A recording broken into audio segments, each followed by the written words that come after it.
So Ace, when did you start rapping, bro?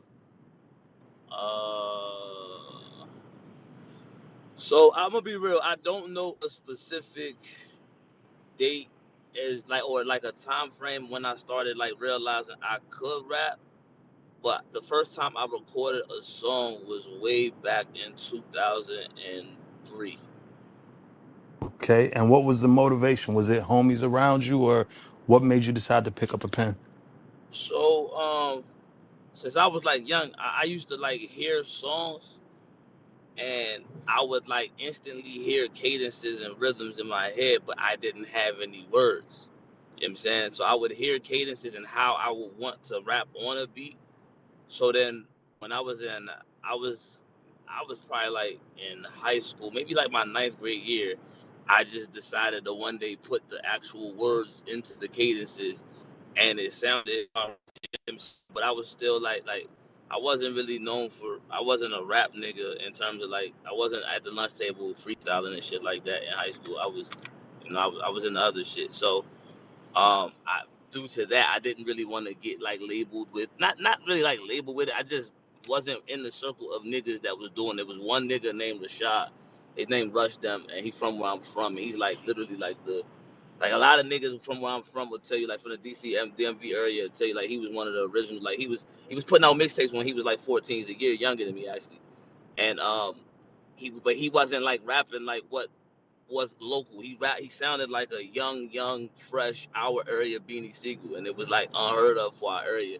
And so when I heard him rapping like the shit that I like to listen to, I was like, oh, I didn't even realize that it was possible for a nigga that's not in the industry to do this. And then that was when I kind of like heard that level of lyricism, and it made me be like, you know what? If he could do this shit, I could try it. And then that was pretty much it. That's fire. A lot of people, when they start out, they usually have somebody that they sound like. Who did you sound like when you first started out? I imitated Cassidy heavy. I imitated Cassidy. Oh yeah. It was like a combination of Cassidy and Banks. It was like a combination. That was like those were like the two. Like I was punchline heavy. I was like always looking for the witty metaphor, and so like it would come off that way. Don't forget, it would come off that way. And but my two like biggest influences stylistically was J and M. You know what I'm saying? So Oh shit. yeah, content wise, J syllable and syncopation count was Eminem. So like he's the Okay. greatest ever with sync in his prime. He's the greatest ever with syncopation. And syncopation being like the creation of rhythms within a beat while using your words as an additional rhythm. Are And we so like saying like that's why I get Eminem that. show? Eminem show Yeah, yeah. Eminem, or which Eminem we talking about?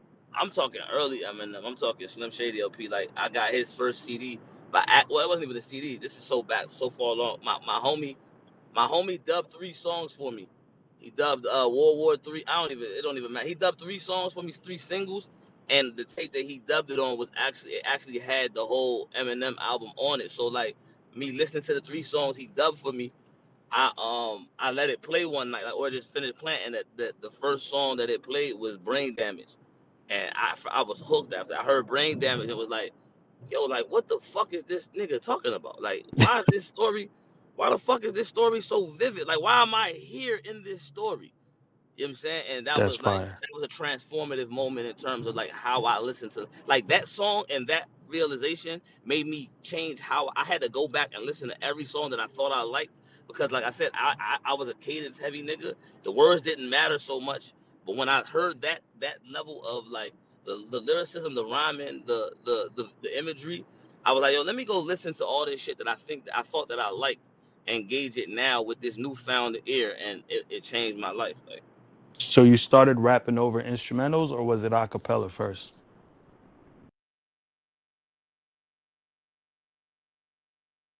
You can hear me? Yeah, he's cutting up. He's cutting up. I wasn't, Oh, wait, hold on. Your signal is you still there? yeah, I'm still here. You can hear me? You can hear me? You can hear me? Okay, yeah, you good. You good Yeah, now. he's You good now. So you good. started a cappella, or you was rapping over instrumentals? I was rapping over instrumentals. I was freestyle era. Like I was battling over beats and everything. Like I was in that era of shit. Like, and it sounds crazy now. Like looking, it's like, yo, why is this nigga talking about freestyle and he was just on the street? But nah, that's like, I'm some old ass nigga. So it was like, it was like that was what we did then. Like that was what we did. So, I remember those times. So you would go to like open mics or like you nah, battle nah. on the street corner, or where would you battle? Yeah, there you go. Street corners, and then like events would turn it like niggas would. I was around a bunch of niggas that threw like parties, and they would turn into like open style form like raps, freestyle, and then battles also. So then that so it just it was a different time period. Man. It was a different time frame. Okay. And do you feel like, what do you feel is the biggest difference between that time to now? Is it competition? Is it the level of lyricism? What is it that you feel is the biggest shift from that period to now And in terms of battling or rapping. in terms of battling?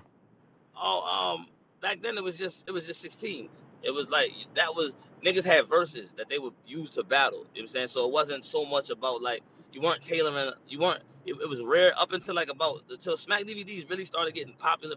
Like since make Mook and Jay Mills that like around that time Fight Club. I'm not even Fight Club, but yeah, the original Fight Club though before they even started doing the 60 when they was going to Puerto Rico and doing them shit like um the difference was like you was just rapping it, like you was rapping shit that was entertaining, and whoever had the most raps is the nigga that was gonna win because it's like you just had to rap until niggas couldn't rap no more, and that's why Cassidy was like when he said he's 5,001 like I've seen a Cassidy battle back in the day, man, and in person, and that nigga literally just never ran out of raps, bro. That's Like incredible. he never ran out of rap, like never ran out of raps, bro. Like he just never ran out of raps. Do And you funny. remember?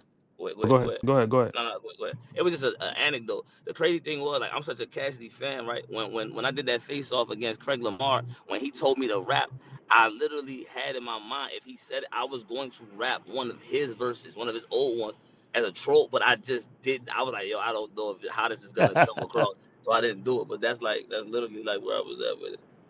Do you remember, like, maybe not your first battle, or do you remember the first battle that gave you the confidence to start battling more? Yeah, I actually battled my homie Bean is a homie that I grew up with, and he's actually the first.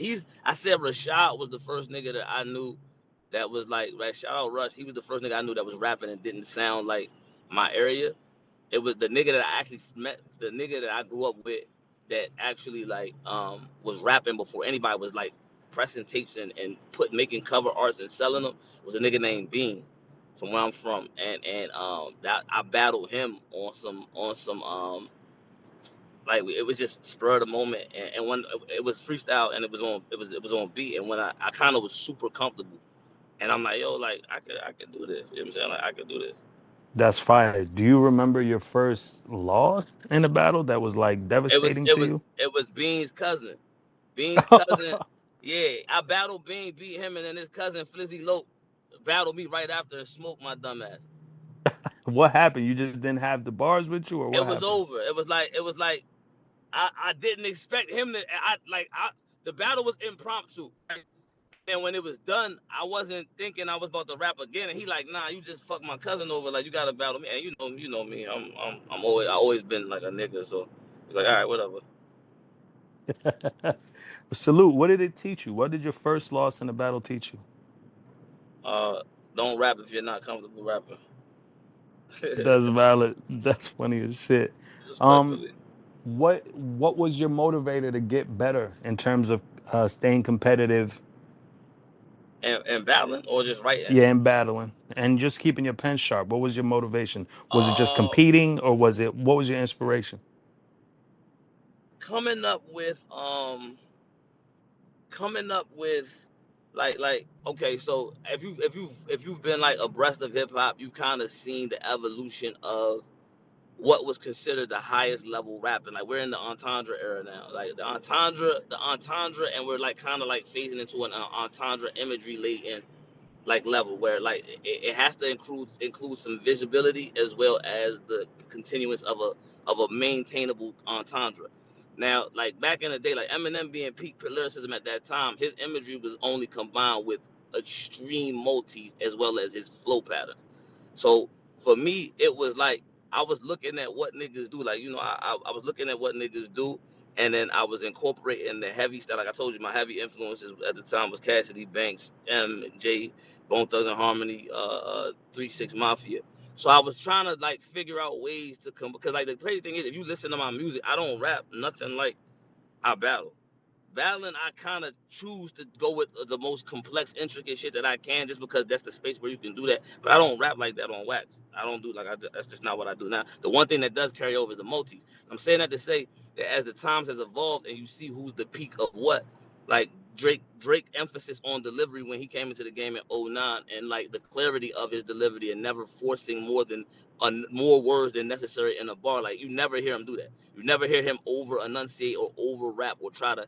So like those, if you listen to my, like I said, if you listen to my music on what, if you listen to my music, you'll kind of see what I mean in terms of combining all of the pinnacles of who pushed the culture forward at that time, and then making it into my own thing, freaky. Okay, so when did you get to a point where you felt like you had developed your own style, like where you didn't sound like anybody else, and you're like, okay, this is my thing right here. From early on, like, cause I knew I'm a student. You know how this shit. I'm a student. I'm a sponge, man.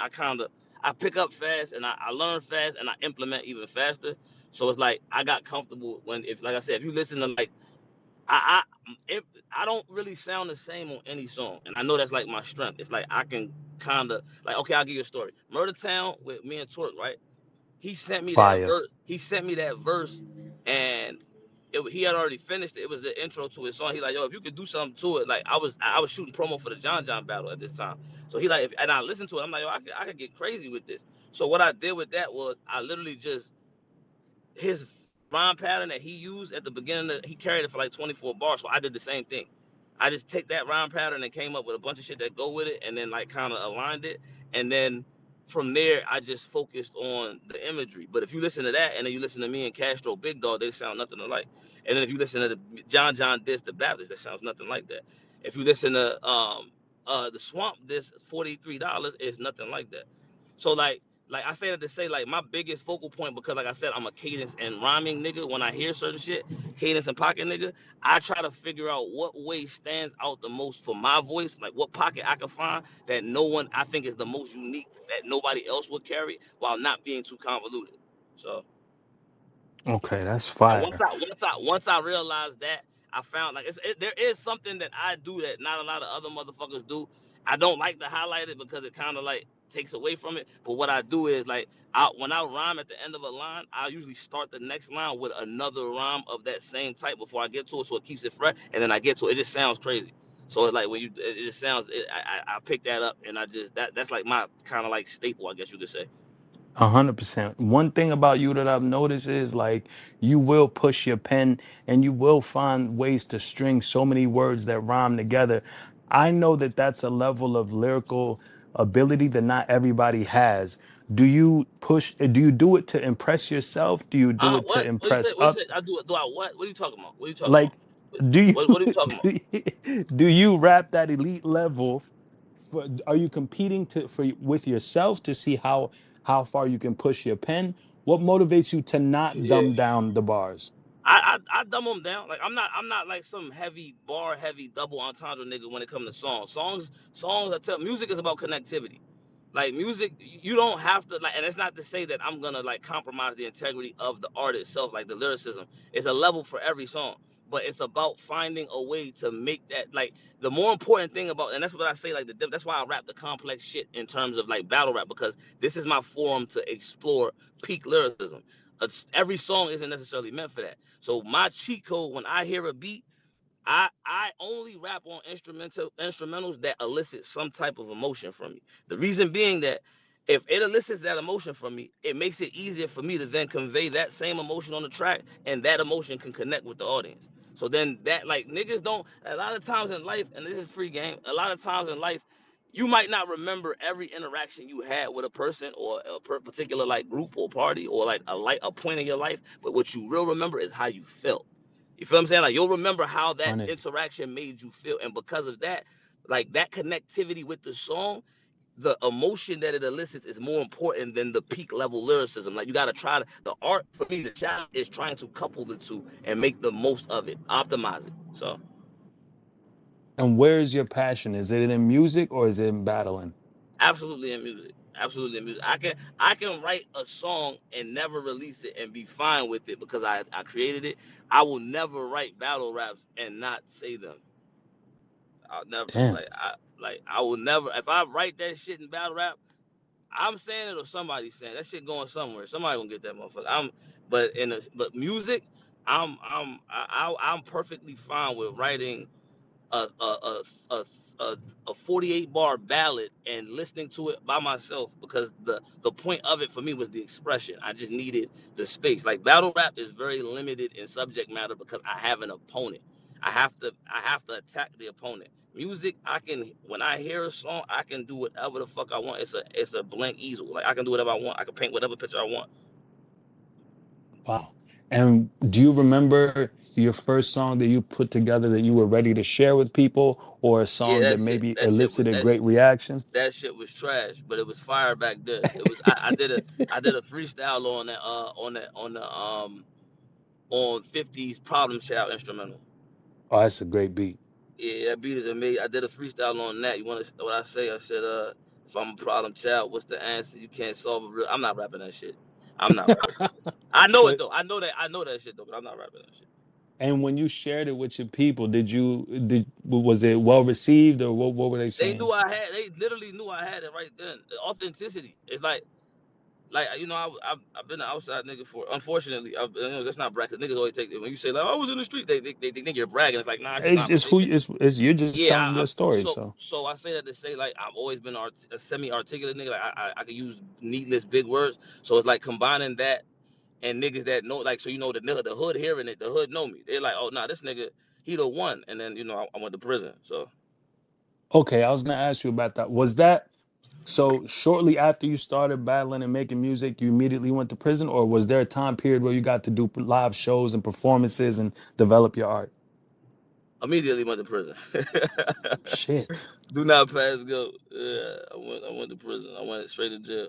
Do not So pass go. Do not were collect you $200. in jail developing your style I then? was in jail, literally studying everything that I could, rapping on everything that was hot, memorizing the rap. I was that was one of my. I went through phases with it though, cause it was times where I looked at it was kind of like I don't want to make this a prison interview, but prison, the ebb and flow of doing time when you like kind of young like I was, there was an extremely volatile period where um my only concern was surviving. You know what I'm saying? So it's like I didn't give a fuck about no creation or no raps. I couldn't even sit down and read or write a letter to like my loved ones at that time. So I went like 3 years without writing a rap, and then when I picked it, I seen it. It was shout out my nigga Rowdy. I was at Jessup, Georgia. I got transferred to Jessup, Georgia, and I was working in the kitchen, and that nigga was at the table, and he was rapping some shit, and I'm like, oh, let me hear that shit, and he rapped it, and I was like, oh, this shit kind of dope. And he was from a small town in Georgia called Ellaville, Georgia. It's literally like right before you get to Florida.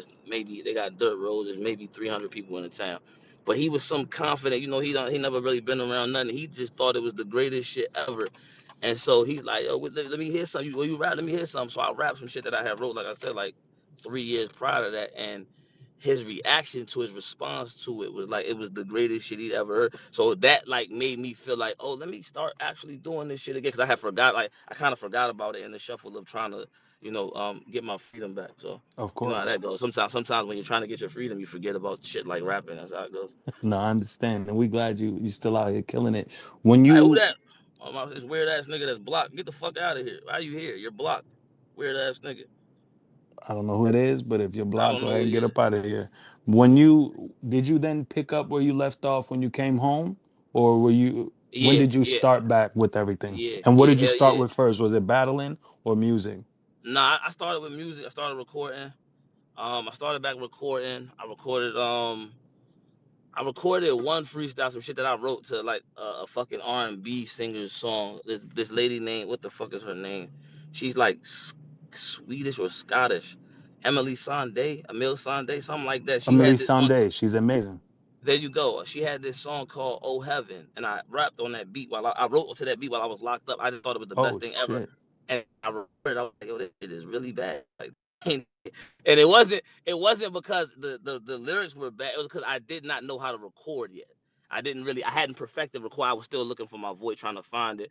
And then I record right after that. I recorded on Meek Mill's "Pray for Them," "Pray for 'Em" beat. It was on that DC4, that little Fire. I went crazy on that shit, and it was like the feel that was more gut. It wasn't just like on some super I can rap shit. And then I recorded an album, Year of the Wolf 1, and that was amazing. That had the last remnants of songs and shit that I recorded that I wrote in prison. And then I recorded another album, Year of the Wolf 2, the following year. And after that, I was kind of super duper. I knew who the fuck I was, lyric on track. I thought I did, and then I started battle rapping, and that refined it even further. And then now you get these features, like I get on songs now, and it's like that shit is so easy in order to like figure out where I want to get to. Like battle rap refined my ability to stay on point. Like, I already was great on storytelling and staying on point and being able to like create like imagery. I was great at that. But what battle rap did was like help me sum it up, like a punch basically. Like, it helped me figure out like, okay, like how do you finalize this point? And that's where I kind of like, that was for me. Battle rap was, it helped me take off. What was the first battle you took when you came home? It was nigga named So Super on CBG. I battled. I literally. It's crazy. It's a crazy story. Me and my engineer. I was Capital recording. Battlegrounds, right? Yeah, yeah. Shout Okay. them. I Okay. was in the studio with me, she, and my engineer Trice. Is still my engineer now. I'm in the studio with them, and we're like I forgot what we were recording. I want to say we was recording. That was around the time the Who Run It challenge was going on. Like when they rap on that three beat. So me and she did two verses on there, and then like while we was like in between mixing, niggas just put on a battle. And it was like DNA. And the crazy thing is, I say this all the time. I was like, yo, I hated DNA before I started battling. As a fan, I did not like DNA. I didn't appreciate what DNA did until I became a professional in this shit and I understood what he did. And I'm like, yo, that shit is not easy what he be doing. And but before that, as a fan, I hated them. And we were arguing about, because Trice is a nigga, my engineer, he's a nigga that loves all legend. He's just one of them niggas. Like, if you're a legend, you're automatically solidified in terms of skill set to him. And so we put a Okay. battle on. We're in there arguing about the battle. I don't remember what battle it was, but I literally looked at she and said, man, I think I can still do this shit. He like, yeah. I said, because I'm real, like, if I say I'm gonna do something, I just do it. So I'm like, yo, he more so like check the temperature. So I said, man, I'm gonna try to battle. So I literally went online, started looking for shit, found Capital Battlegrounds because of the battle they had with Murdoch and DNA, DM'd them on Instagram, told them I wanted to rap. They said that they wanted me to pay. I said, I'm not paying. I got a million view interview. I'm not doing it. It's gonna benefit your platform, and I'm a wild nigga up. They gave me an opponent name. I already had a round. I wrote the round the day that I said I wanted to battle. I wrote the round, and then I just added some name flips when they gave me his name at the very end of the round and at the beginning of it. And then I battled him in September 2018. I battled one more nigga named Villa, and I was on URL my third battle. My first 3 round battle on camera was on URL. The next one, And who did you battle for the first 3-round battle? Fuse the General. That was a very aggressive but fire battle. That battle was amazing. How did you feel going into that battle? Unsure. I still like, that's my third battle. I did not, and not unsure in a bad way. Like, I knew I could rap, but I don't know how that's like. It's a room that no one knows me in. Like niggas was hearing about me, but niggas I don't know. Like I didn't know none of these niggas. I didn't know nobody. Nobody knew me when I rapped. Only nigga that had faith in was P. P. Okay, so that was my third battle book, but I actually rapped another battle before that just off the strength of experience. I battled TD what's his name, TD Barry. I battled him on the gates. And Bills got that footage because okay, so let me how I met Kels. The first event that I ever attended as like a battle rapper was the week before my first event when I battled Super, and I met Kels there, and I knew she was from CBG at the time, so I'm like, yo, we chopped up. She like, oh, I know who you are. I'm like, let me rap my round for you for next week. Yo, I swear to God, I rap for her, and Kels, this is why Kels is my dog forever. Kels heard me rap that time and said, if you do what I think you're gonna do, you're gonna be a superstar. Don't let anybody book any battles for you. I got you. Just trust me. And that from there, she was my manager. So I'm saying that That's to say, fire. yeah, so that, like literally, she heard me rap one time and literally told me what it was. She like, yo, you're gonna be a superstar. So now she was kind of, So She was right. alhamdulillah, you said not me. So then I forgot what question I was answering. I'm So sorry. you're going back to the Fuse battle. Oh This yeah, is your so first three nobody rounder. knows Nobody me. knows There you you. go. Nobody knows me. I'm sparring with I was I'm Goonies. I'm sparring with them niggas, but it's like once again they homies, so I don't. I'm the only and crazy thing is the only real criticism, not real criticism, the one that the best criticism you can get as a rapper in the DM is from Drugs. Drugs is battle IQ in terms of listening is the most on point. He can tell you what's gonna like. He's great at. He's not great for him, but judging other people's shit, he can tell you what's gonna land and what's not. The nigga's IQ in battle rap is out of this world. Now he's a bitch, but his IQ in battle rap is amazing. You know what I'm saying? Like I give credit where it's at. Like I'm not no hating ass nigga. I'm saying to say like he heard my shit. He was like, yo, this might be one of the most like the craziest performances ever. Like he's telling me this before the battle, and I'm not really buying into it. And then I get in a room and like I didn't even write for reaction then. I didn't even know how to write for reaction then. I just literally said shit that I thought was dope. And if you go back and watch that battle, I never stopped unless they stopped me. I kept rapping. Every time they stopped, I was already on to the next bar.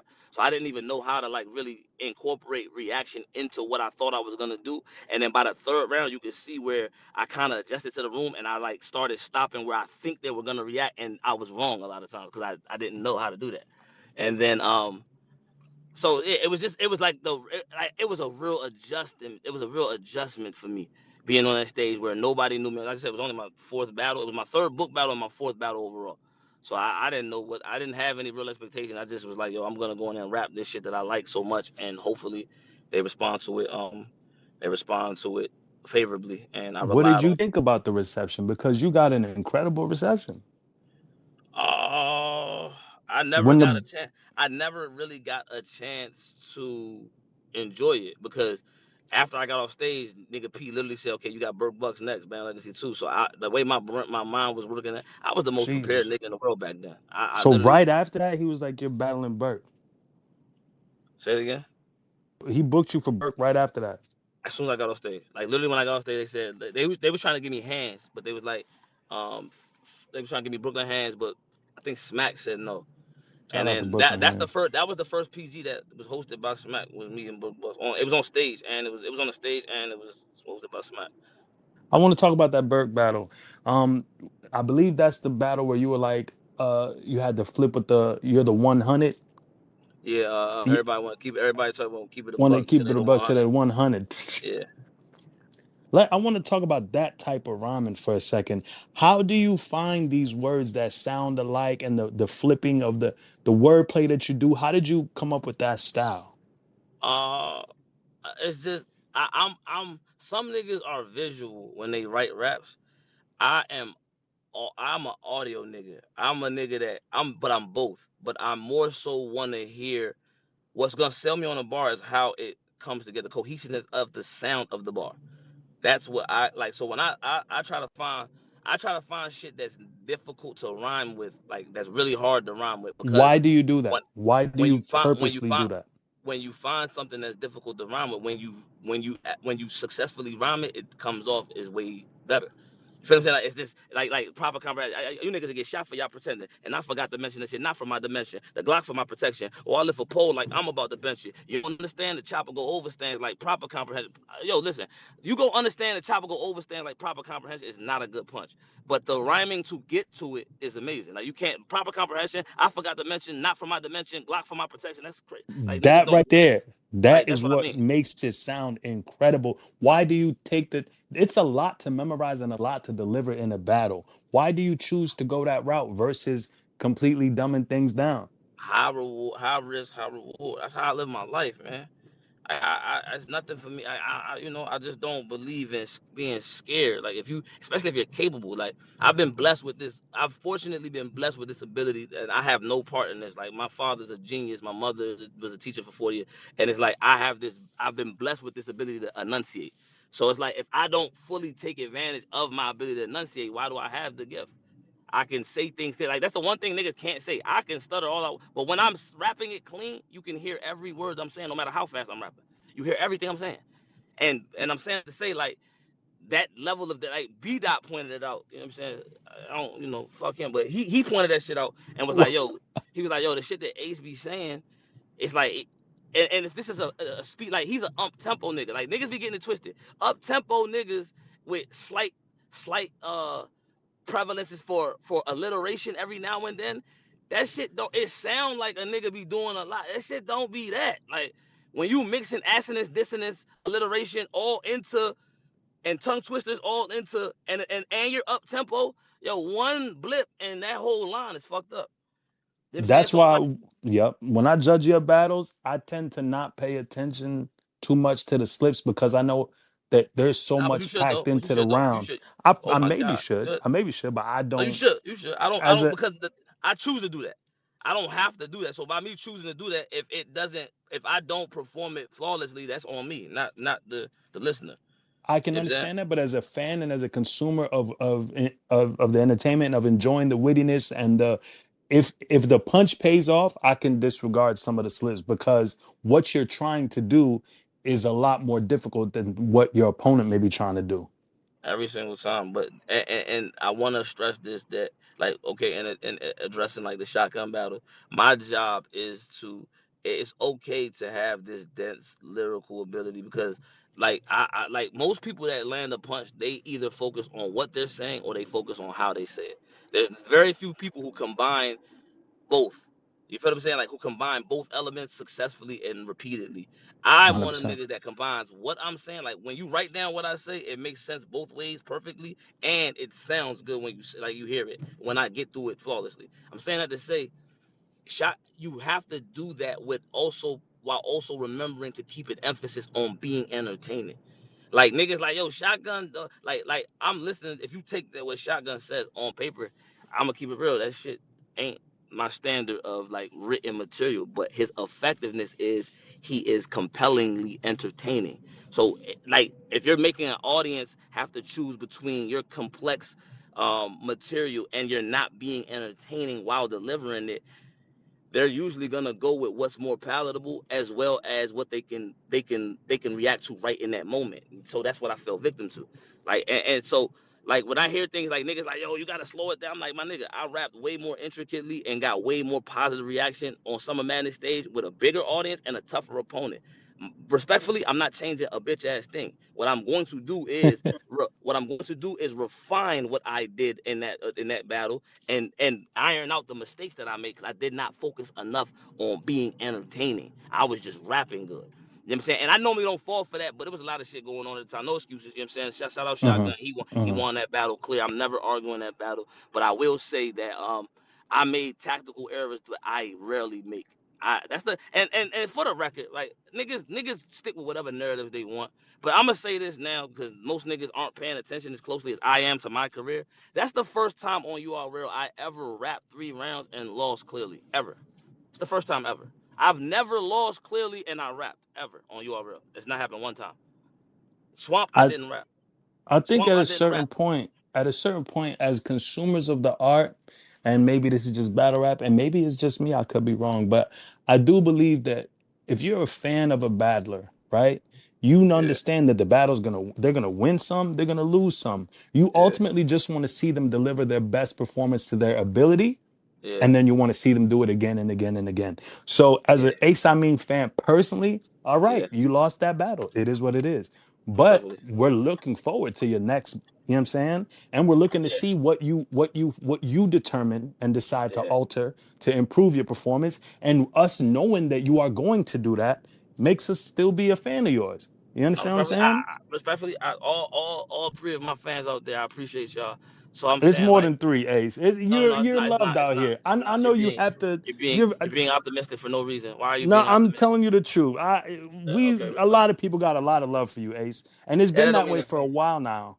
Respectfully, Eh, you know, I'll let you say it. I'm not saying. I'm saying to As my far three as fans that I fans know. of the, Shout out Bum. Shout out Frank. there you go, there you Shout go. out As far Drug. as just Shout out fans, Drugs. all right. So we're gonna keep it rap. We're gonna keep it rap. So after the Burke battle, right? You Yeah, get you get everybody loves what you did. I'm yeah. assuming P co-signs it. Did they then make you officially URL, or was there more that you had to do? I wasn't. I didn't sign a contract for URL until UM1. I was never under like exclusivity ever until Are you UM1. serious? And I damn near didn't sign that contract. You know what I'm saying? So That's a long time. yeah, but I'm you don't gotta worry about me. I'm not one of them niggas like this is the funnest shit in the world for me. This is not my primary source of This is not how the bills get paid. You know what I'm saying? So I'm not a nigga Understood. that Understood. like, oh, I got it. Like I really like when niggas be like, yo, why you taking small? You don't need this. Why you taking small league battles? Cause I be having to work on shit. I be wanting to try shit, and I love to rap. I be wanting to figure out. I want to try shit that doesn't have as much of a risk attached to it, so that when I do it on the small league and I execute it correctly, then I can take that and make it translate to where I get my real money from. So it's like um, they. I mean, they know what time it was. They knew what I was. They knew what they was trying to do with me. I got a trailer on you, a release trailer when the app first came out. I had one of the first app battles of. I had the first app drop of Band Legacy 2. Matter of fact, and I had one of the last YouTube drops. I had one of the last. Matter of fact, I had the last PG YouTube drop. I had the last P. Well, no, I had the last before pre-app YouTube drop, and before that it was Swamp and Yana. You know what I'm saying? And Fire. so Fire. and the crazy thing is nobody knows this and it doesn't matter. Only I would know this because it affected me. The day after they dropped my battle, they dropped Iron Solomon and T Top on the fucking on YouTube. So that shit slowed me up. Damn. Respectfully. So let me ask you this. As a writer, can you recall a time where you wrote something that you thought was going to land in the building, and what was it? And can you recall something that you wrote that you weren't expecting that land crazy in the building? So you mean something I thought was gonna land and missed? Yeah, something that thought it was going to miss, but then something that hit that you weren't expecting. Um Believe it or not, I got a pretty high hit miss. Like, cause I take risks. That's why I kind of rap the way I do. I don't be tripping. Like, I don't be relying on any one bar. I don't really sell myself on one bar. I try not to do that. And Twerk gets mad at me. He's the biggest advocate of you be saying so much shit in between. Let like sell every bar like it's a haymaker. And I don't do that because if any of it misses, like I'm selling like a haymaker now, I lose momentum. So I literally I'll rap it. And if you look at any of my bar, like even the Sweet Chin music, I literally was on to the next bar. I I was don't literally be going to wait. ask about that Sweet Chin music I because was that literally landed on. perfectly. I was on the way to the next bar. I didn't even realize niggas will tell you like if you look at that bar when it reacted, I didn't know they was going crazy to it until I saw she throwing a towel at me when I was trying to go get water. And then he like, yo, he going crazy. So I look at the crowd, then I start yelling at the crowd. I didn't even realize cause while I'm what you don't see or hear is while I'm getting to that bar. Before I got to the setup, when I started the setup, Rum was like, "What else?" Like he's signaling like, "What else you got?" You know what I'm saying? So when I landed it, I'm looking at him like, "That's what else, nigga." You feel what I'm saying? Like so,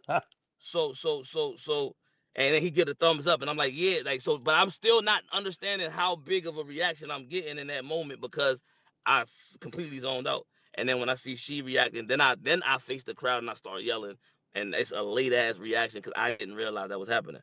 Are But I'm you saying so that in the zone because you're so focused on your material you don't even realize I ain't gonna like lie. people reacting?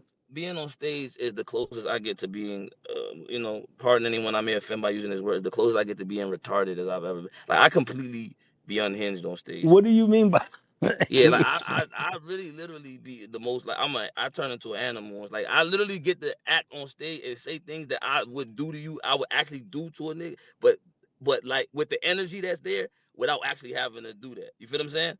I So it's like understand. I get on stage and like literally like, bitch, I kill your mother. I mean that. But I'm not, but the energy, you know what I'm saying? Like, and it's like I adopt that energy. So it's like for me, I really don't. I can hear everything in the room that's going on. I can tell you where everybody is, and I can tell you nothing that's going on at the same time. It's crazy. I don't hear nobody, but I hear everybody when That's I'm in that room. crazy. I hear everybody. I can point individual fan like when a nigga finished the line for me against Rum, and I'm like, yeah, and it gets a reaction. He really, and the crazy thing is they had to boom that up on the mic because it wasn't like on the live version. If you watch it, it wasn't that loud. Mhm. I just heard him say six bitches, and I'm like, yeah, nigga, you got it. You know what I'm saying? But you gotta wait for the setup so you can know what the flip is. You know what As I'm a saying? So writer, what did it mean for you when you locked in that Nitty battle and y'all were up there battling? Like for you as don't just as a writer, what did it mean to you? don't die. Like you did all this work. You did all this work. Um, like that. See, like niggas like the bitch ass nigga Aver. Like, see, this is the art of the sale. And it'll never get the credit that I don't even want the credit. It'll never like it's not even a credit. It'll never get the proper context that it deserves. The promotion for that Nitty battle literally did not contain one negative thing about Rum. I never said anything negative about Rum, not one time. That's a You know what I'm fact. saying? Never. I literally attacked myself. I made myself the butt of the promotion. And the goal was to find a way to engage the audience and be entertaining without down talking a nigga that I actually have a lot of respect for that doesn't have to battle me. You feel what I'm saying? So it's like I didn't have to get on spaces every day and call these niggas and drop conversations and do all this weird shit to create the same level of anticipation for the battle. And so the goal with that was to show like you don't have to promote negative because I get this bone for like with the bitch ass nigga Piranha. I get the bone for you promote this way all the time. I don't promote that way all the time. I never promote that way actually. Me and John actually had actual animosity and didn't promote that way. I don't promote that way. When I be calling niggas bitch ass niggas, I don't be promoting. I be calling niggas bitch ass niggas because they bitch ass niggas. That be the energy for real. I don't know, like niggas be having it fucked up, and because I joke so much, they don't know how to discern between me joking and me telling the truth. Like I'm the most honest. I'm not in character in battle. I'm never in character. I'm on camera. The way I talk right now is the way I'm literally always am. I'm too transparent. I be having to watch like, oh, let me not say that because I gotta play the politics game for this. I don't, and it's easy for me to do that when it's defending somebody else or like holding the confidence down for somebody. But for me, I don't be giving a fuck. Like I don't care. Like at the end of the day, what the end of the day, bro, is no matter how good you rap, I really will beat you the fuck up. So it's like I don't, and I'm saying that to say I know that might sound like I'm going left, but I'm saying that to say promotion does not have to be negative in order to garner attention. You don't have to trash your opponent when you don't genuinely feel that your opponent is trash in order 100. to garner attention for a battle. This is entertainment. Figure out a way to be entertaining without doing things and saying things that are disingenuous or are a sentiment that you don't actually believe. I'm not doing that. If somebody had to tell you to quantify or to explain what it is that you contributed to battle rap in terms of writing, like, you got Rum with his punches, you got Twerk with his style of punches. What do you think you brought to the game? Would you say alliteration, combining alliteration and punches? What I do? Hmm. Hold on. Just in terms of the art. Frame that one more time. My bad. Frame that one more time. So you see how, like, for example, people point to Nitty as reinventing, if you will, the punching style, or Twerk has his punching style. What would you say is your contribution just to the art itself of battling? Um, the rapping, it is um. So, I mean, I'm giving away a little bit free game here, ain't I? I I appreciate angle, you. I angle punch at an extreme. Like a lot of my material, especially like in like more like high stake battles, my material usually does not have anything universal in it. I'm very direct. I'm very, very direct while also relating my attack to my individual story, like my plight, while also like focusing on a very diverse use of literary devices. So it's like I use everything. I use homophones, use homonyms, I use doubles, I use real talk, I use like I said, assonance, dissonance, alliteration, I use syncopation. I use all of these different tools in order to kind of give you and what this battle is show just the segue into this real quick.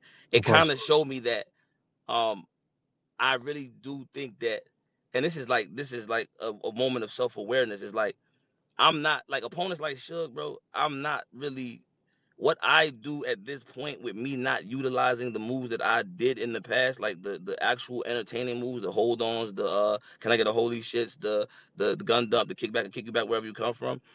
If I'm honest with myself, if I'm not willing to go up there and focus more on the showmanship aspect of it, I might not be maximizing my worth on big stages.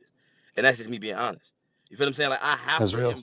I have to be willing to embrace the showmanship and the entertainment, not necessarily dumbing down the overall quality of the lyricism, but accompanying it with a heavy dosage of entertainment. Like you're not up like when you go to big stage events, like small rooms are about listening, big rooms are about reacting. You got to give them things to react. And my unwillingness to waver, I'm kind of stubborn. So sometimes I get caught up in fuck you. And that's why I was at for this battle. It's like, yo, fuck y'all. If you don't like it, you don't like it. Suck my dick. And it's like that's not what they paying for. You feel what I'm saying? Like you're still like an 100%. entertainer. That's not what they're there to do. So I have to either be willing to compromise and make the proper adjustments, or I have to be willing to accept that that might not be where I maximize my overall worth. And I'm cool with that. You know what I'm saying? Like I'm not a nigga. Like I'm not. Oh, when you hear these delusional niggas, I'm the best nigga ever. I beat this nigga. I should be headlining summer. Y'all niggas, bro, be honest with yourself. I'm not one of them niggas, bro. Like I know, like I told, like I swear to God, bro. If I'm lying, I'm flying. I just got off the, I got talked to Chess last week, and I told him I'm not ready to battle him on a big stage yet.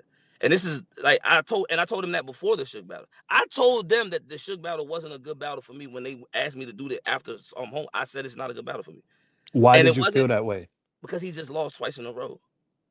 And I know Suge. Like Suge is a nigga that's all about preservation of the bag. So he couldn't afford to take a loss to me, whereas I could. And it's not that I went with lackluster. My life is insane. And and I knew it's been too smooth. I said, I'm gonna hit a rough patch at a very pivotal part of preparation. And what happened was I got sick and could not create for 3 days. And then I had some real crazy shit happen with family, and I had to be making 20. I was driving 20 hours every other day back and forth trying to write and memorize on the road. And I know that the way that I write, I can write 3 rounds, 4 rounds, I can write 7 rounds in a night. My biggest obstacle in terms of finalizing rounds is editing. I'm like, bro. One day I'll really show you, like, cause niggas don't, and it's not their job to appreciate it from the standpoint of a rapper the way I do. I don't waste a syllable or a word. I really don't. Like everything is interwoven in a way that the syllables before and after of emphasis point add up direct exactly. I don't waste the pregnant pauses are literally all play, and it's like that editing process for me and being comfortable in that's the most that's the longest duration for me in terms of preparation. And when I can't focus on that, when I'm just memorizing the raps, I can't include no performance. I'm not up there, like I'm not up there skating or dancing the way that I should be. And Rum, I was there. For Rum, I was there because I knew that, yo, if I get roofed, I done did all this work. If I let this nigga that's very capable of roofing me, I literally told them, I told the staff, and I said, if I get roofed by Rum in this battle, I'm never battling again. It was over. I'm going to champion. Damn. I'm a realist. Bro, I called P a year ago when I got out of jail. I called him after I battled a lot of straight, and I literally, and if I'm lying, I'm flying. I'm a real, bro. I'm not, like, niggas get this shit over. I'm not some idiot. I literally asked P and Kels. I said, do y'all think that I got what it takes to do y'all still think I could be transcended?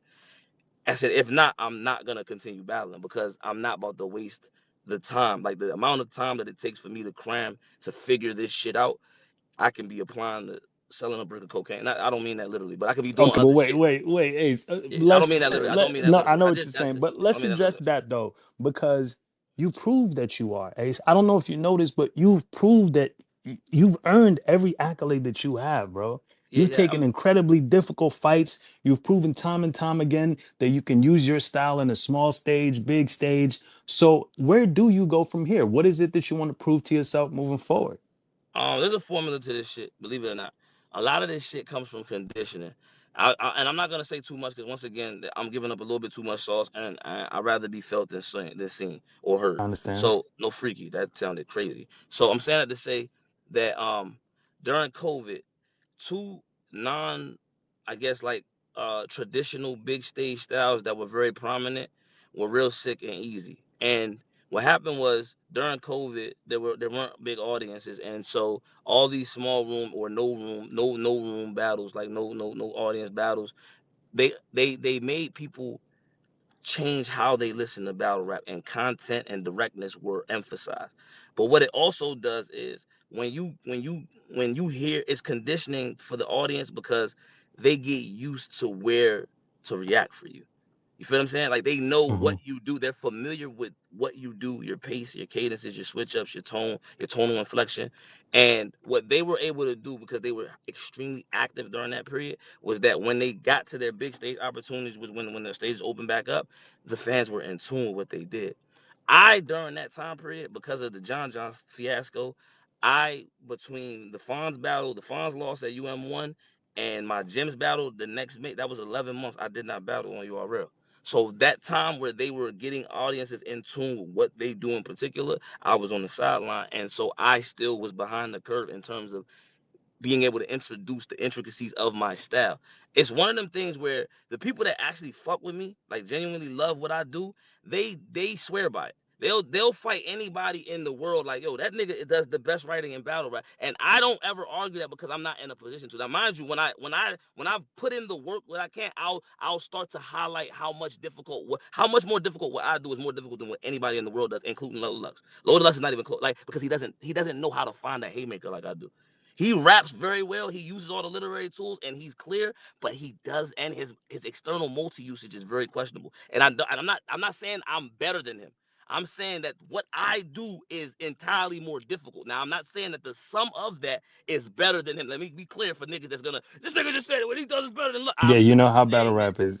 I'm not like even, and I'll go further in the entire argument that I made for Rum being more impactful and his style being more duplicated, what you never heard me say, I never said Rum raps better than Lux. Because that I don't believe. I genuinely, as much as I fuck with Rum, I don't believe that Rum raps better than Lux. But my only gripe in that was that he was using his frequency of battling as his reason for not battling him, and that's not valid because without that frequency of battling, there is no opportunity for Lux to come back. So I wasn't arguing that Rum is a better rapper than Lux. I don't think that skill for skill, rhyme for rhyme, he's a better rapper than him. But I do think Rum is a better battle rapper than him. If that makes sense. So I'm saying I that to say what I do when I get to a point where people actually give a fuck about like they get past the stereotypes, the prison, the bumps, the tough shit, the when they get past what they perceive as my persona and they actually give the raps a chance, the level of difficulty, and you can ask any rapper, don't act like fuck what any I say. Ask any rapper who has a very a vast knowledge of how difficult this shit is.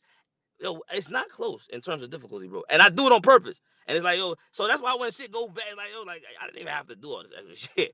And it's like, but if it went smooth, it was amazing. It just didn't go smooth. Fuck it. no, And it's not an always thing. Like, let me not say that like that's something that just always be happening. And I'm saying that to say, I don't like people that once I am able to get people more in tune and they can appreciate that if I'm able to properly convey that and do it in an entertaining fashion, I think that once people get past the persona shit and I get a bunch of clean performances under my belt and I'm doing showing it regularly, I think niggas are really like it'll take off if I'm in a position where that makes sense. Cause like I said, I I'm a nigga that anytime that this shit don't make sense, I'm done with it. So if I go out here in my next battle, I get smoked, and then the next battle, recovery for that gets smoked again, I'm out of here.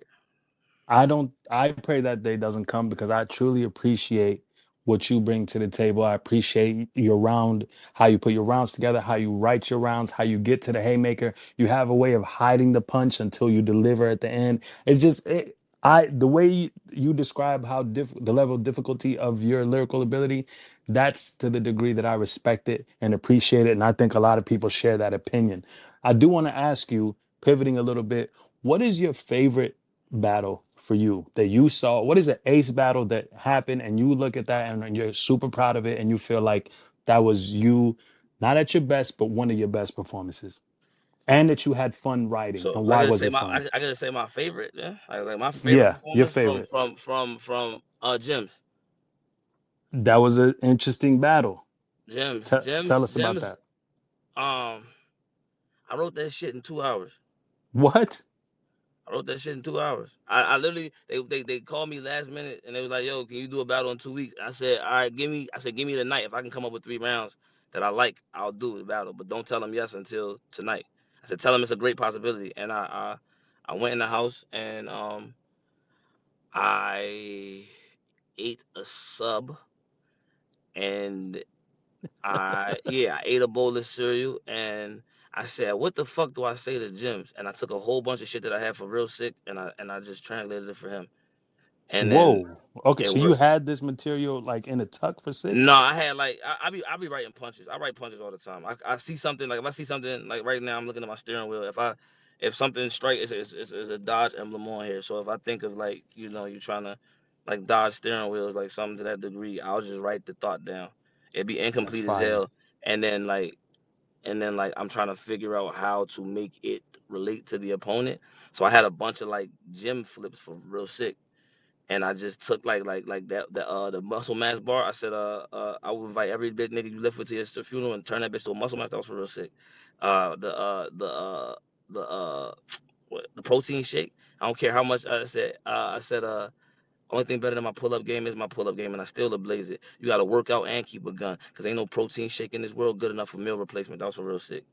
All them like gym flips and shit was for real sick. They was all for real Wow. like, and so I took those and then like I'm like, yo, can I make this shit make sense against this nigga? And then I started attacking him, and it was like, oh, this shit is kind of easy. It kind of came together well, and it's like, yo, he don't even rap that good, so I'm a really kind of dance on him. So I wrote them shits that night, and then I memorized them the next day, and I spent 2 weeks, like, cause I had 2 weeks, and that was a big thing for that I'm not like I wasn't before Matt before some ultimate Matt. I wasn't no I'm not no 2 week nigga. I didn't even understand what that shit meant. Like I only did it because they asked me to do it. I'm like I can't do this 2 weeks. Like this shit is not for me. And so when they did that, I was like, I had got used to doing that. I battled 3 times in UM. I'm like, I could try this shit. Let me just see if I can come up with it enough.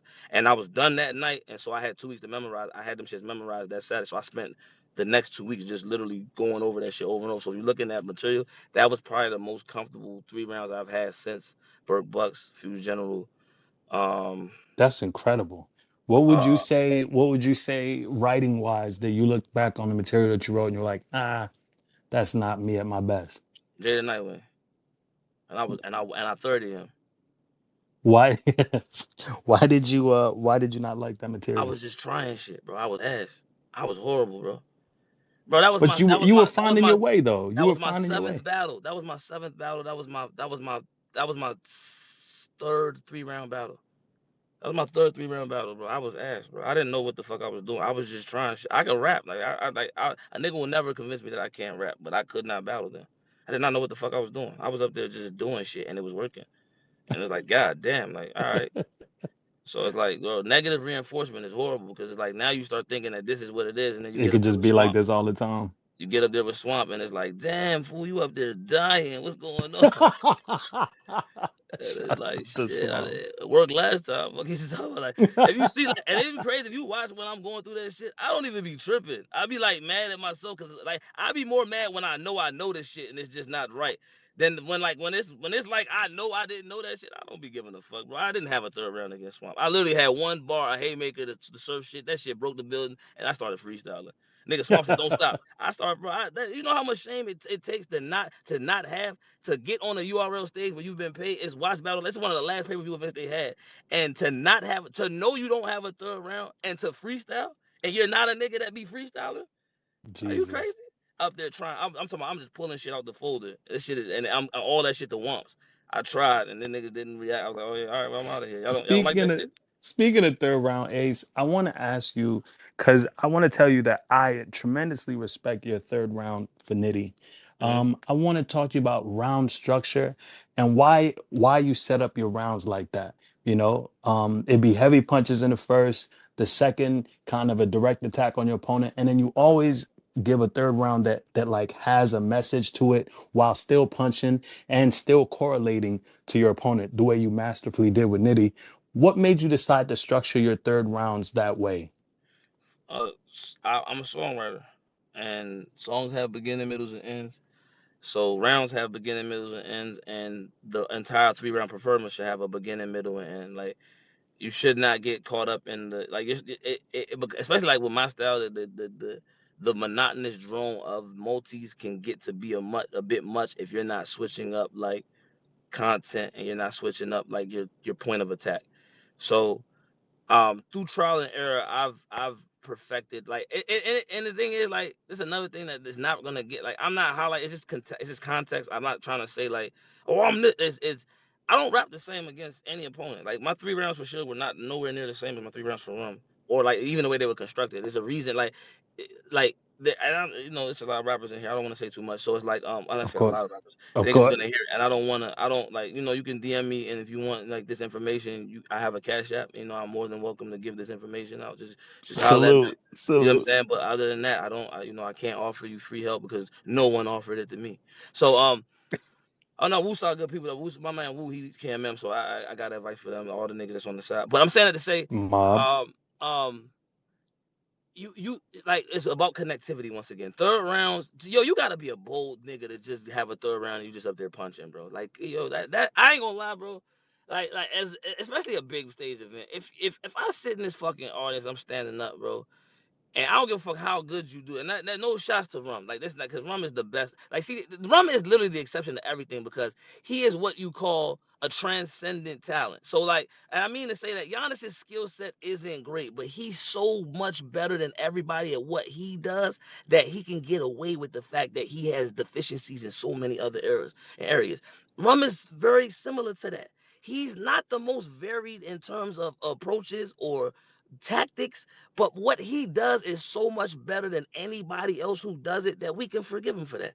You got to be a different nigga to not have no content of or subject matter of any type of importance in your third round and just be up there punching. Who the fuck do you think you are? Like, bro, That is hilarious. bro, say something. Like, Well, let us know. Like, convey a point to us. Make us think. Make us feel something. Bring us to your world. Make us say I like when you leave an event where you're dealing with performative people like this, like of this level. I believe that the audience, for better or worse, should leave and somebody should say, I feel like I know him better today than I did before this performance. I feel closer to this artist and his brand than I did. And that takes some thought.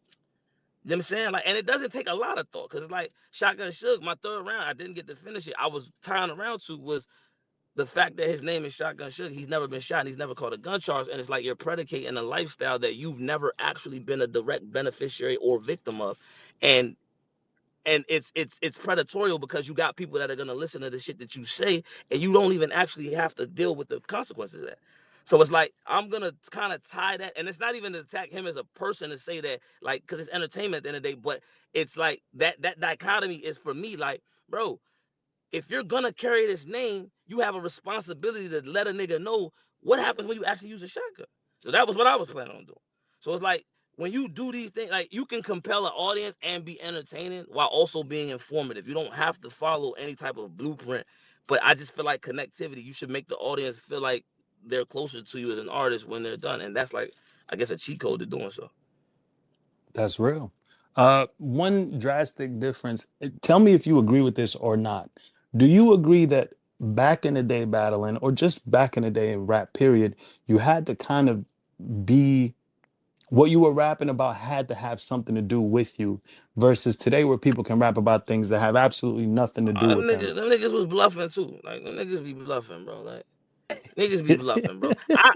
If you know, bro, I was gonna say something about this in my next battle, and I'm still gonna say it. Fuck that shit. When I tell stories, when you know how nigga be like my homie, I say the nigga name, and the reason I do it is because I don't be welling.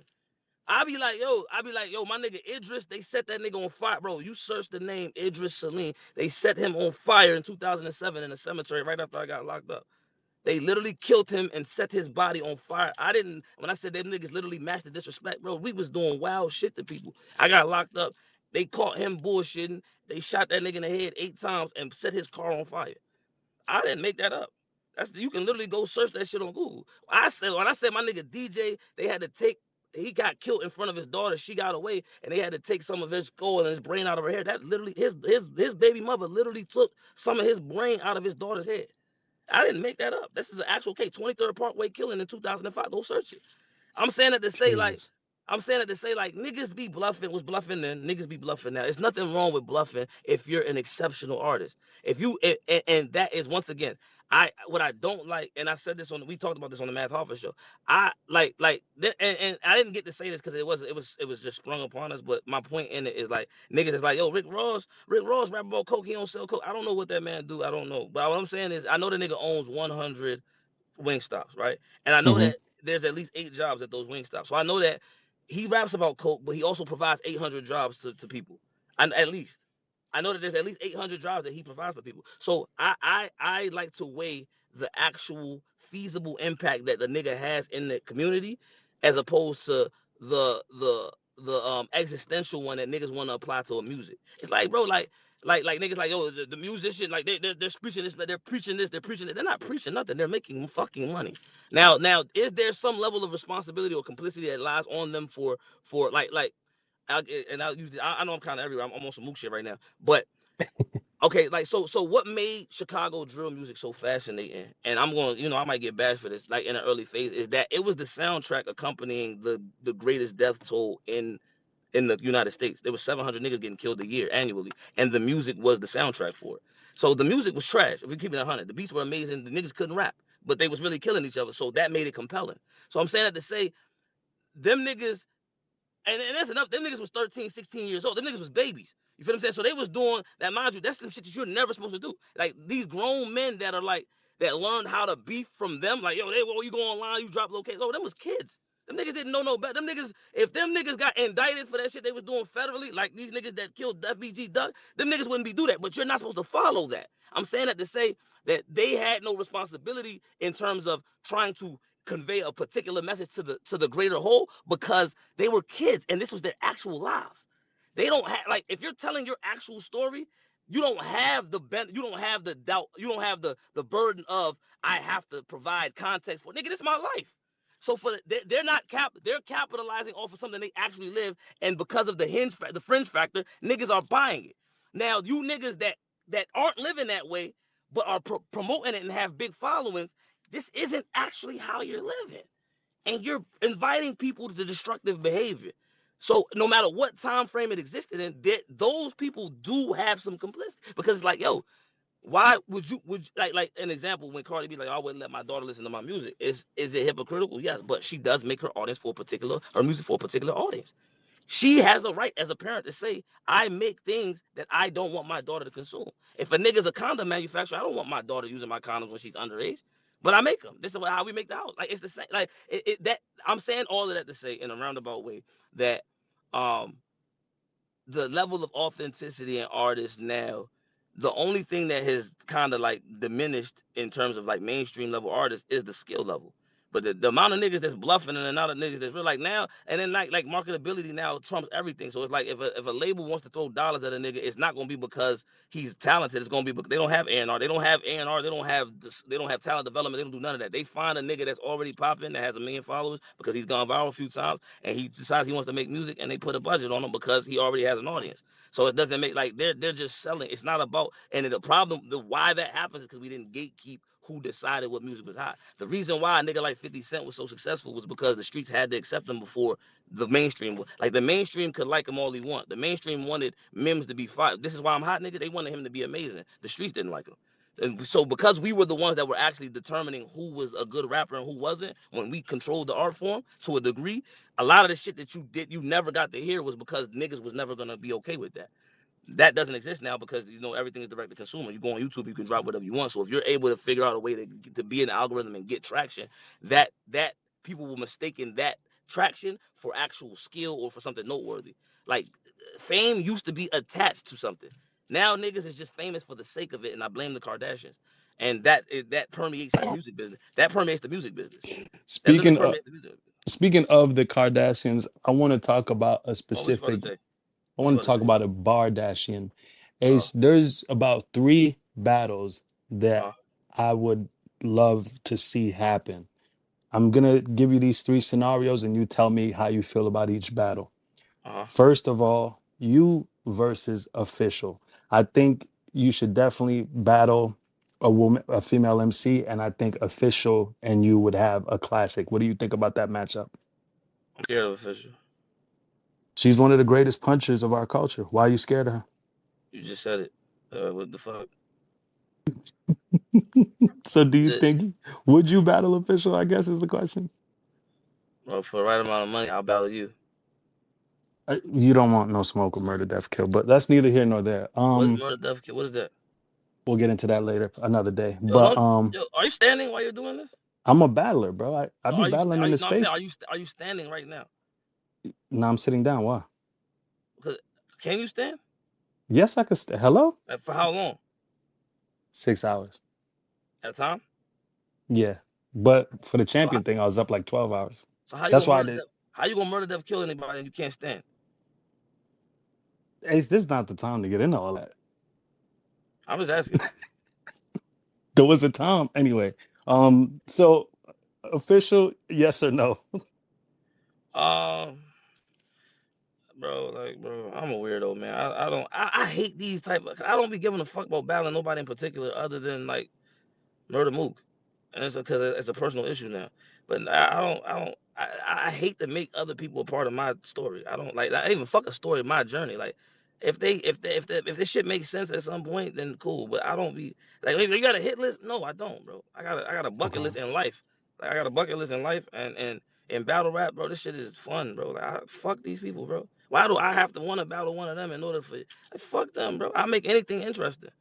No offense to You official. no, I'll you make would. anything You interesting. I'll would. make anything if I decide I want to. Like if I like sometimes I don't feel like it. Like the face off with shit, I didn't feel like it. But sometimes if I feel like I wanna be like I'll make it interesting. I'll do my best. Like some people sometimes they just don't want to hear that shit from you. But if I'll do my part to make something anything interesting, if it Okay. makes sense. And just talking storylines for Maryland, you versus Rock. That's my dog, man. Like our relationship has changed a lot over the time that I've been in battle. Like I wasn't introduced to rock and before battle rap. I didn't know like I knew Twerk. I was a Goonie nigga, or even though we from Maryland. So it's like I sent shots heavy his way. I didn't like that shit he did with Jack with the that's documented. But since then we've kind of grown way past that, and we're kind of like super 100%. cool. Like that's my dog. He's done things in this like he's given me advice. He's supported my career, and it's like um to battle him would be an extension of that support. So it's like that's one of them things where it's like I'd be honored, but because I hold you in such regard, I couldn't even ask that. You know what I'm saying? Like I Real wouldn't talk. I wouldn't ask that. But if it ever presented itself and it made enough sense that he was interested in it, I'd be more than willing to acquiesce. Okay. And my last question is, or for this segment is you versus Loaded Lux. Man, why niggas be wanting me to say shit that's gonna make me get like niggas? Oh Ace, fuck Ace, Ace Ace. No, ass, no, no, no, no, Ace no. ass. Ace, Why Ace. why the I'm fuck is he just, talking you about Lux? battled Nitty. You battled Nitty, and you're one of the greatest authors of our time. It Bro, makes stop sense for you saying to that, bro. You battle. can't say, bro. You know you can't say that if nobody else thinks that, Who right? gonna stop me? No, what I mean is you're gonna get castigated for it. Like no one's gonna agree I with you. get Ace. I get hated on for things that are so ridiculous. That's I don't avoidable. mind. I Some of don't that mind shit's getting hated for something some of like that shit's that. avoidable, bro. Some of that shit's I don't avoidable, bro. want to avoid it. I'll let people You feel want to how they get want why? to feel. I have zero problem with people hating me. It's been that way this entire time. So this nigga's just a hate magnet, huh? I guess. And I accept it and I just keep it pushing. I still try to do what I'm supposed to, you know what I'm saying? I still Do try you to make it? contribute. Do you make the polarities on the magnet match? Do you do that, or do you like You know, fade it? because I'm an asshole too. So it's like it's You're balanced. what? Like What are you? some What are you? What are you? I'm my personality is such that sometimes people have reason to dislike what I'm doing. And then there are times when I do the right thing and people appreciate it. So So you're I purposely, understand the so you're purposely abrasive. sometimes. Why? This That interview is that about you, brother. I don't know I'm saying, what like no, I, I'm just asking because does that help you in furtherance of your goals? Like when you're purposely abrasive with human beings, like because they're usually the people that we got to interact with and to achieve things. Like, does that help you do that, or like how's that like go? I try to control myself sometimes, but sometimes I can't like Also, it's a because discipline thing. it's a lack of discipline thing Yeah, that's what I sometimes. mean. That's what I mean. They conversely. So 100. you're admitting that it's you when you say No, that. I'm the Like, problem. 100% I'm the and you're problem. okay with that? I'm working on it. I hope Are that you? like I hope the good that I do balances out the bad. That's not Absolutely. how that go, bro. That's not how that go. It's not. No, My entire you dynamic can't is based on purposely that do. notion. You can't purposely do bad shit and then just say, I'll make up for it in the back end. That's freaky, but you I can't do did that, not. bro. I'll give you an example. Like I battled this guy who's a nice guy. He's from Chicago. His name is Cody. Right. We battled in the spaces. In the face off, I said some awful things to him in the face off. Why you do that? I meant a lot of those things. So why you And back? then, So what? So what's the problem then if you meant them? but the thing is, like, they aren't easy to hear. You know what I'm saying? And So then I all right, understood how it could turn people off from hearing those things. And then I beat him. But then after the you battle, turn people off and then you beat them. What's going on? no, oh my God, this is it's dangerous having a conversation with you, Ace. Like It's not. It's not. It's not at all. It's like that's why I just kept at the asking questions. Now I'm here where I didn't want to be. what? Where is that, brother? Like what's going on? Are you all right? Is Ace, I'm everything trying to okay? get through Like this whole where are interview you, bro? without getting, you know what I mean? Yo, drop your location, bro. We're gonna No, send this is help, worse bro. than getting canceled, bro. All right, bro. All right, I got off topic. What was you Yeah, saying? yeah. All right. So, so after Tay Roc, Lux. Okay. So you've answered those three questions. Um, what about giving a new battler, Oh, what the a fuck was you new about to say? battler, What the a fuck was you new about? Ayo, a listen, man. new battler an You got one more, opportunity? bro. I'm Wallahi, you got one sorry. more. I'm sorry. A new battler an opportunity. Yeah, live. What you mean? Is What you there mean? anybody in the top six, old or new top six, or anyone who's maybe still kind of in the mid tier range? Is there anybody that you've seen that has impressed you that you'll be like, you know what, I'm gonna give this person a shot one day? I'm not in a position to be giving niggas shots, but I'll battle a nigga who is perceived to be on a lower tier than me for the purpose, the exercise of showing you why you're on a lower tier than me.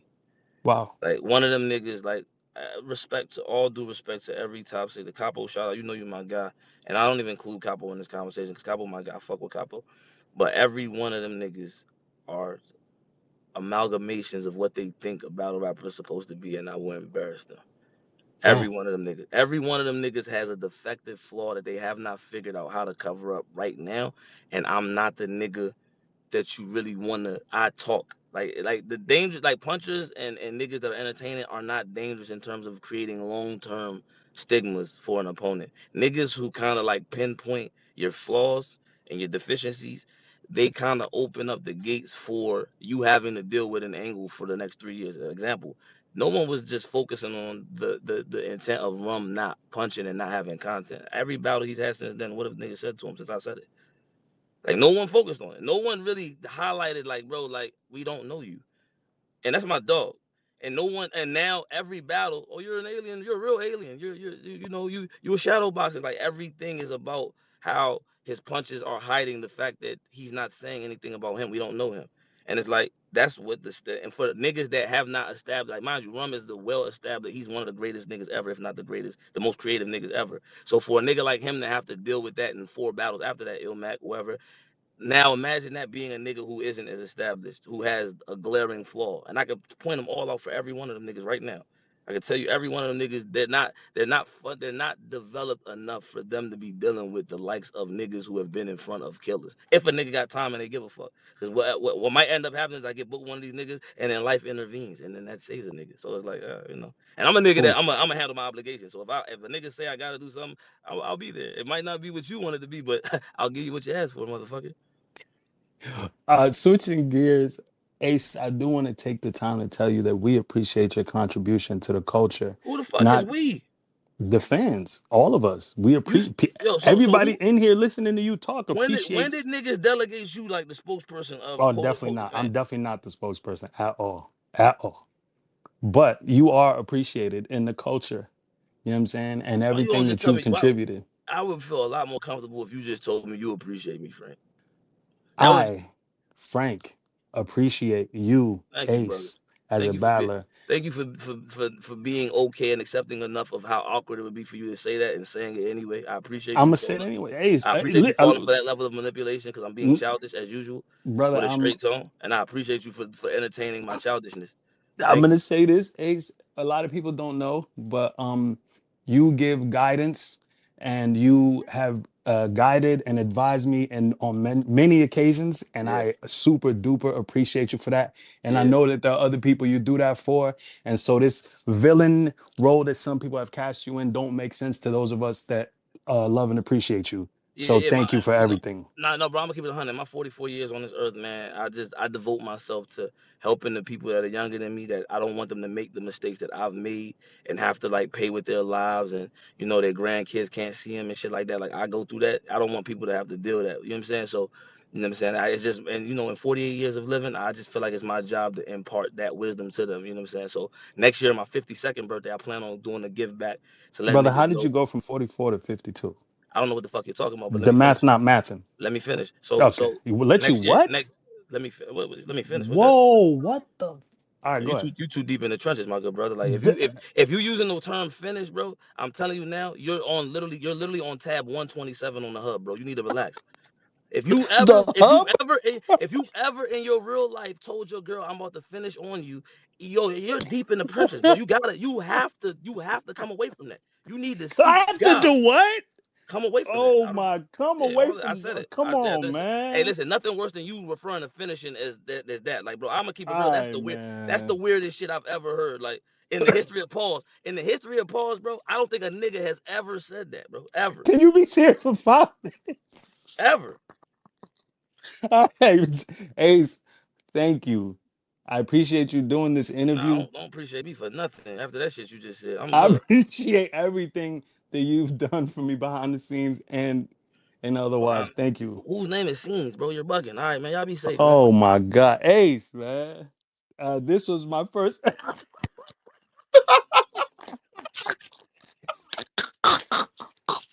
a nigga really laugh. No, Hey. this is my first episode.